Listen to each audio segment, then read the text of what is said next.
you. Today I am going to solve your homework. Okay, I have given some homework. तो आप जो है बना लिए होंगे, मैं इसे आपके सामने बना देती हूँ, आप उसे प्लीज़ चेक कर लें. ओके, देखिए, किसान 2010 से गांव में खेती करते आ रहे होंगे. फार्मर्स या फार्मर, है ना, फार्मर्स भी लिख सकते हैं, फार्मर भी लिख सकते हैं. Farmers will have been farming. अब ये पॉइंट ऑफ टाइम है, इसलिए आप फ्रॉम का यूज कर लें. फ्रॉम 2010. ओके, क्या कॉलेज के बच्चे 2 दिन से कंपटीशन की तैयारी कर रहे होंगे. सब्जेक्ट है कॉलेज के बच्चे. इंट्रोगेटिव सेंटेंस है, आप विल को बाहर करें. Will the children of college, या स्टूडेंट्स भी आप लिख सकते हैं, of college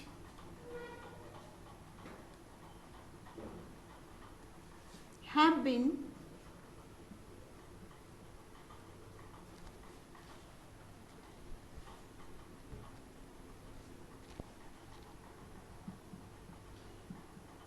preparing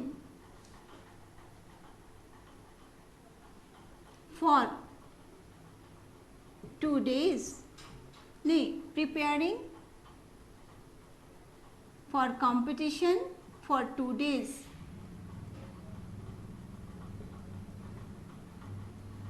For 2 days.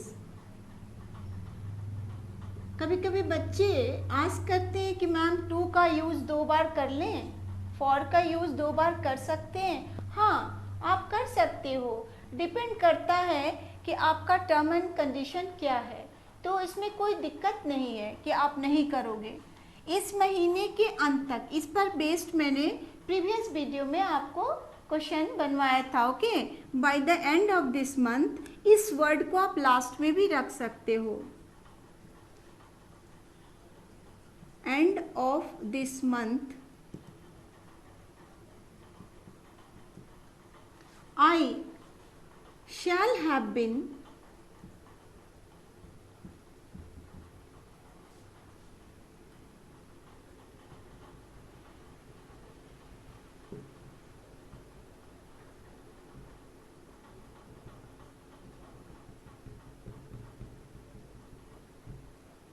Okay. आने वाले सोमवार को, तो come Monday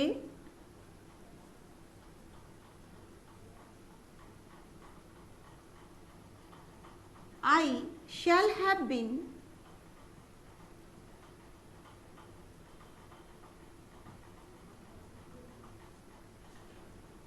living in Ranchi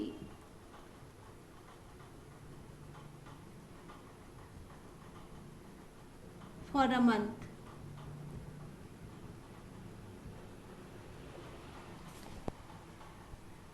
आप यहाँ पर इंट्रोगेटिव नोट ऑफ इंट्रोगेशन में भूल गई थी, सॉरी, आप यहाँ इम्प्रूव कर लोगे. बच्चे क्यों नहीं, ये तो है ही नोट ऑफ इंट्रोगेशन, क्यों नहीं. देखो, वाई नॉट, वाई वोंट भी आप यूज़ करते हो, लेकिन वाई के साथ डायरेक्ट नॉट भी लगाकर एट टाइम ऑफ स्पीकिंग हम बोलते हैं. Hi, why won't children have been playing football. ये प्रॉपर नाउन है, इसीलिए मैंने इसको कैपिटल लेटर में लिखा है. Since, sorry, from Tuesday, proper noun है, इसलिए कैपिटल लेटर में लिखें. मंडे, ट्यूसडे का पहला लेटर कैपिटल होना चाहिए. मैं प्रॉपर नाउन जब आपको इंट्रोड्यूस करा रही थी तो उस समय भी मैं इस बात को जिक्र की थी कि प्रॉपर नाउन को हमेशा कैपिटल लेटर से आप स्टार्ट करें. ओके, तो ये आपका होमवर्क रहा कि किस तरह से farmers will have been farming from 2010 because it is a point of time, that is why you have to use from here. Second में क्या कॉलेज के बच्चे 2 दिन से कंपटीशन की तैयारी करते आ रहे होंगे? Will the children of college have been preparing for competition for 2 days? Next है by the end of, इस महीने के अंत तक, by the end of this year I shall have been learning music for 2 years. आप ऐसे भी लिख सकते हैं I shall have been learning music for 2 years by the end of this month या this year. आप ऐसे भी लिख सकते हैं सेंटेंस को. आने वाले सोमवार, तो come Monday I shall have been living in Ranchi for a month. आने वाले सोमवार को मुझे रांची में रहते हुए 1 महीना हो जाएगा. बच्चे क्यों नहीं मंगलवार से फुटबॉल खेल रहे होंगे? Why won't children have been playing football from Tuesday? Okay, तो ये आपका होमवर्क रहा, आप इसे चेक कर लें. और हर एक वीडियो को, आज मेरा फ्यूचर परफेक्ट कंटिन्यूअस फिनिश्ड हो गया है. मतलब पिछला वीडियोज़ में मैंने उसको फिनिश किया, लेकिन कुछ मिसलेनियस भी मैं आज पढ़ाऊँगी. ओके बच्चों, तो आपने अपना होमवर्क पूरा कर लिया, चेक भी कर लिया होगा. अब देखिए, मैं आज आपको प्लानिंग वाले सेंटेंस जो कि प्रेजेंट इंडेफिनिट टेंस में यूज़ होते हैं उसके बारे में बताने जा रही हूँ. देखिए, कभी कभी क्या होता है कि कुछ सेंटेंसेस ऐसे हैं जिनके लास्ट में गा गे गी लगा होता है, जो usually present future indefinite tense में के पहचान में मैंने आपको लिखवाया है कि फ्यूचर इंडेफिनिट टेंस के वाले सेंटेंस में लास्ट में गा गे गी लगा होता है. पर कभी कभी कुछ प्लानिंग वाले सेंटेंस ऐसे होते हैं, मतलब योजना वाले सेंटेंस जो योजनाबद्ध होते हैं, प्लानिंग बेस्ड जो सेंटेंस होते हैं, जैसा कि हमने यूज़ किया, use of planning based sentence in present indefinite tense. तो ये जो है ऐसे सेंटेंस प्रेजेंट इंडेफिनिट टेंस में बनाए जाते हैं यदि कोई भी सेंटेंस प्लानिंग किया जाए. जैसे कि आपको बोलना है कि कल प्राइम मिनिस्टर रांची आएंगे या कल प्राइम मिनिस्टर पटना आएंगे, तो ये जो सेंटेंस जो है ये हमेशा योजना बनाएगा, क्योंकि प्राइम मिनिस्टर ऐसे नहीं आ जाते, उनको बुलाने के लिए पहले से प्लानिंग करना होता है. तो मतलब ऐसा जनरली आएंगे, ये फ्यूचर इंडेफिनिट है, लेकिन अगर वो योजना को शो करे, प्लानिंग को शो करे, तो वो प्रेजेंट इंडेफिनिट में, मैं कल कलकत्ता जाऊंगा, तो ये प्रेजेंट फ्यूचर इंडेफिनिट है. पर प्राइम मिनिस्टर कल कलकत्ता जाएंगे, ये जो है वो प्लानिंग वाले सेंटेंस होंगे. ये बेसिक डिफरेंस है फ्यूचर इंडेफिनिट में जो प्लानिंग वाले सेंटेंस है. जो मेरी परीक्षा कल शुरू होगी, इसका मतलब ये है कि आपकी परीक्षा कल शुरू होगी, तो आज अनाउंस हो गया कि कल परीक्षा शुरू होगी, तो ऐसा नहीं हो सकता. परीक्षा शुरू होने के 15 डेज बिफोर या 1 मंथ बिफोर आपको आपके डेट शीट आ जाते हैं, तो ये प्लानिंग किया जाता है कि मैच कल शुरू होगा. इस तरह के सेंटेंस फ्यूचर इंडेफिनिट में होने के बावजूद भी आप प्रेजेंट इंडेफिनिट में बनाओगे. ये हमेशा ध्यान में रखोगे, खासकर कॉम्पिटिटिव स्टूडेंट्स, क्योंकि उनको जो है इस तरह का जो एरर्स हैं सेंटेंस में कि वो प्लानिंग वाले सेंटेंस होते हैं और फ्यूचर इंडेफिनिट में बने होते, ऐसा नहीं होना चाहिए. तो मैं जो है आपको एक आइडेंटिफिकेशन बताई हूँ, जो कि मैंने लिखा है कि कुछ सेंटेंसेस जो योजनाबद्ध होते हैं और उनके अंत में गा गे गी होता है, जो फ्यूचर इंडेफिनिट को दर्शाते हैं, पर इन्हें प्रेजेंट इंडेफिनिट टेंस में बनाया जाता है. ये फ्यूचर इंडेफिनिट को दर्शाते हैं जिनको प्रेजेंट इंडेफिनिट टेंस में बनाया जाता है. ऐसे सेंटेंस का क्या पहचान है? गागे की लगेगा, लेकिन उनके अंत में एडवर्ब्स ऑफ टाइम जरूर होगा. लेकिन ऐसा नहीं है, फ्यूचर इंडेफिनिट में भी एडवर्ब्स ऑफ टाइम होता है. जैसे मैं बोल रही हूँ कि मैं कल कलकत्ता जाऊंगी, तो इसमें भी कल लगा हुआ है. लेकिन अगर मैं बोल रही हूँ कि मैं कल अमेरिका जाऊंगी, तो ऐसा नहीं है कि आज मैंने डिसाइड किया कि मैं कल अमेरिका जाऊंगी, ऐसा नहीं हो सकता. आपको अमेरिका जाना है तो आपको पहले से प्लानिंग करना होगा। तो ये आपको सोचना होगा कि ऐसे सेंटेंस प्लानिंग वाले हैं या फ्यूचर इंडेफिनिट के हैं। अगर वो प्लानिंग वाले हैं तो फ्यूचर इंडेफिनिट में होने के बावजूद भी उन्हें प्रेजेंट इंडेफिनिट टेंस में बनाया जाएगा। मेरे कहने का ये मतलब है। तो मैं इस पर बेस्ड आपको सेंटेंस बता रही हूँ, आप उसका प्रैक्टिस करें। जैसे देखिए, मैं आपको बता रही हूँ कि कल मैच शुरू होगा, कल मैच शुरू होगा। अब मैच शुरू होने का मतलब जो है वो पहले प्लानिंग कर दिया जाता है। ऐसा नहीं है कि आज अनाउंस किया गया कि कल रांची में मैच शुरू होगा, ऐसा नहीं होता। तो ये प्लानिंग वाले सेंटेंस हो गए। तो इसको आप प्रेजेंट इंडेफिनिट में बनाइए। The match starts tomorrow.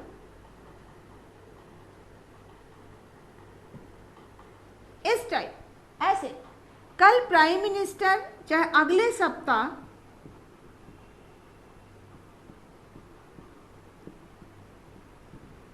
Ranchi में प्राइम मिनिस्टर आएंगे।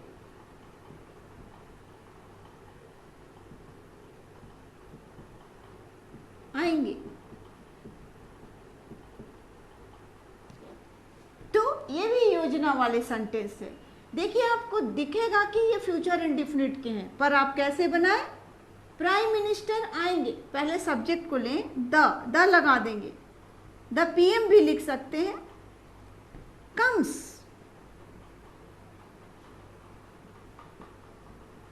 पहले इन रांची,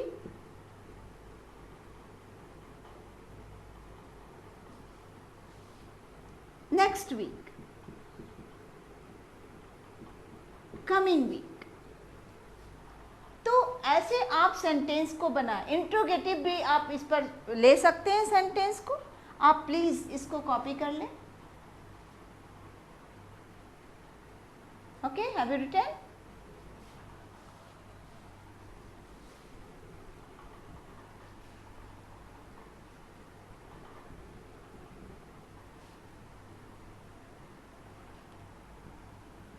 क्या तुम कल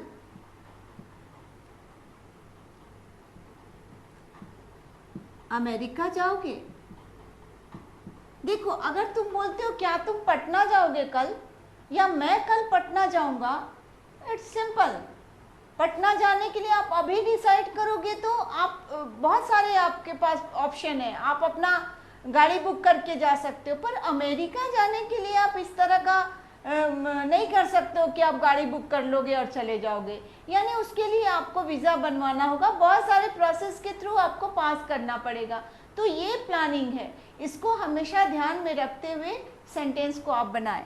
क्या तुम कल अमेरिका जाओगे? देखने में ऐसे सेंटेंस फ्यूचर टेंस में लगते हैं। आप कैसे बनाओगे? Do you leave for America?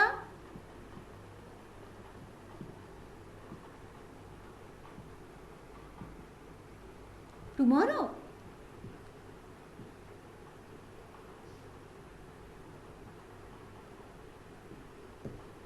ऐसे सेंटेंस को आप बनाएं तो आप बहुत जो है ग्रामेटिकल जो है मिस्टेक बहुत कम करेंगे। धीरे धीरे ग्रामर को लेके अगर सेंटेंस को सीखते हैं, जैसे कि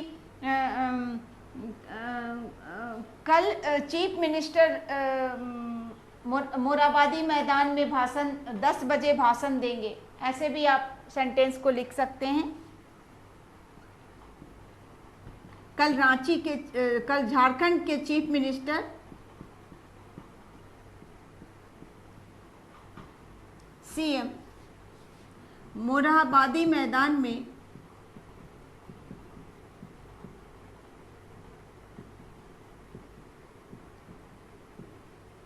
भाषण देंगे।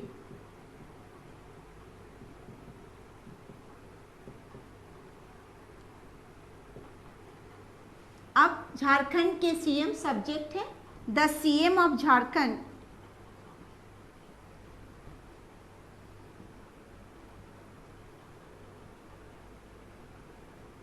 डिलीवर्स, भाषण देना में देना का इंग्लिश डिलीवर्स लिखिए, डिलीवर्स स्पीच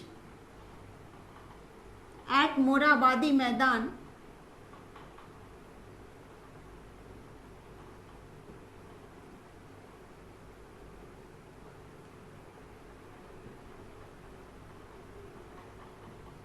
टुमारो।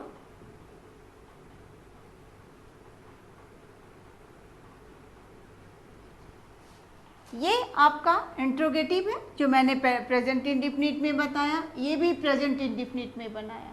ओके, तो आप इस तरह के सेंटेंस को बनाने की कोशिश करें। मैं होमवर्क दे देती हूँ, आप इस पर सेंटेंस बनाकर आओगे।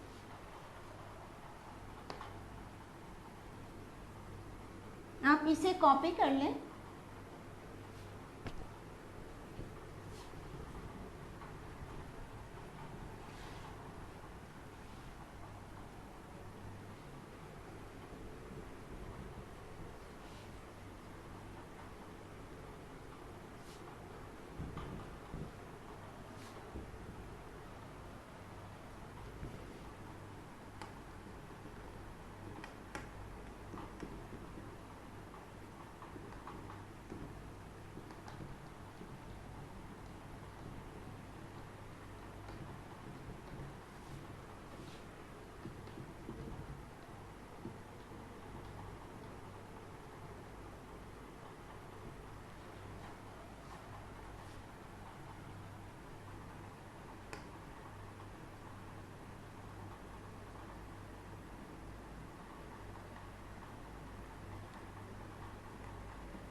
ये आपका होमवर्क रहा। ओके, तो please keep watching my video. If you like it, kindly share and subscribe it. Thank you very much.